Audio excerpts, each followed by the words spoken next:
কিছু ডাক থাকে যেগুলো শুধু আমন্ত্রণই নয়, অনুভূতিরও অংশ বটে। আসন্ন বৈশাখ উপলক্ষে আমার ডিপার্টমেন্ট থেকে এমনই এক ডাকে আমি গিয়েছিলাম ঢাকা বিশ্ববিদ্যালয়ের চারুকলা অনুষদ আয়োজিত একটা আর্ট ক্যাম্পে।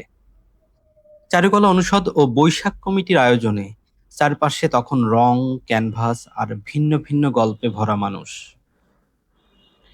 প্রত্যেকেই নিজের অনুভূতিকে রঙে ও রেখাতে রূপ দিচ্ছিল। কেউ স্মৃতি আঁকছিল, কেউ বা স্বপ্ন। সেই ভিড়ের মাঝে আমিও ছিলাম একজন নীরব অংশীদার। তুলি আর ক্যামেরা দুটো দিয়েই ধরে রাখার চেষ্টা করেছি মুহূর্তগুলো। আসন্ন বৈশাখকে সামনে রেখে এই আয়োজন শুধু ছবি আঁকার আসর ছিল না, এটা ছিল অনুভূতি ভাগ করে নেয়ার একটা সুন্দর জায়গা।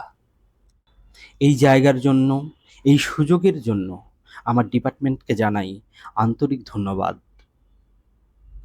কারণ কিছু দিন, কিছু মুহূর্ত শুধু স্মৃতিতে নয়, নিজের ভেতরেও রয়ে যায় চিরদিন।